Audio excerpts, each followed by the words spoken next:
म रेडी भएर कहाँ जाँदैछु के गर्दैछु कृपया भिडियो अन्तिमसम्म हेरेर साथ दिनु नभुल्नुहोला, कमेन्ट गर्नुहोला, सेयर गर्नुहोला र फलो पनि गर्नुहोला साथीहरू।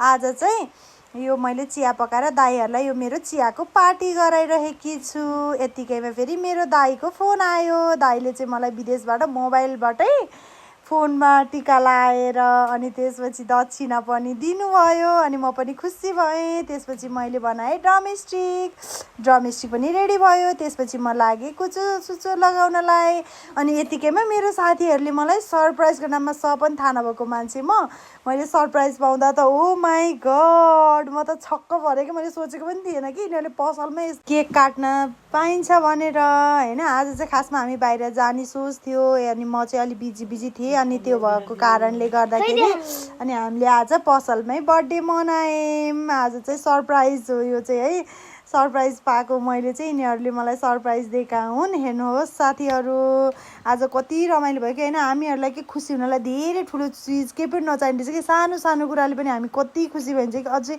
छोरी मान्छेलाई त झन् एकदमै के सानो कुराले पनि कति खुसी मिल्छ कि। हामीले सबैको लागि कति गरिरहेको हुन्छ भने हाम्रो लागि पनि कसैले थोरै मात्र इफोर्ट लाउँदा पनि ओ माई गड एकदमै के थ्याङ्कफुल भइन्छ कि। हामी चाहिँ छोरी मान्छेहरू चाहिँ एकदमै खुसी भइन्छ होइन। अनि यतिकैमा मेरो साथीहरूले मलाई केक सेक लगाइदिए, यता मलाई गिफ्ट पनि दिइरहेका छन्।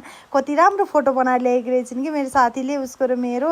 हेर्नुहोस् साथीहरू हजुरहरूले पनि। अनि त्यसपछिबाट आज मेरो बर्थडे भन्ने त हजुरहरूलाई थाहा भइसक्यो। जन्मदिन आउनु भनेको त आफ्नो उमेरबाट 1 वर्ष आयु घट्नु पनि त हो नि है। तर पनि आज धेरै रमाइलो गरेर मेरो बर्थडे सेलिब्रेट गरियो हामीहरूले। जिन्दगीमा के साथीहरू 1-2 जना एकदम मिल्ने साथीहरू पनि चाहिँदो रहेछ कि होइन। कहिलेकाहीँ सरप्राइज यसरी पाइँदो रहेछ। त्यो चाहिँ यिनी दुईटाहरू चाहिँ बहिनीहरू हुन्। साथीले के हेर्नु न साथीहरू केक खानको लागि कति ठुलो कचौरा बोकेर लिएर आएकी छिन्। भएको बच्चा फेरि होमवर्क गर्दै यता बुसुक्क निदाइरहेका छन्। फेरि मैले कस्टमरको अर्डर दिन थालेँ होइन। आफ्नो बर्थडे पनि सेलिब्रेट गरेँ अनि मैले आफ्नो कामहरू पनि गर्दैछु।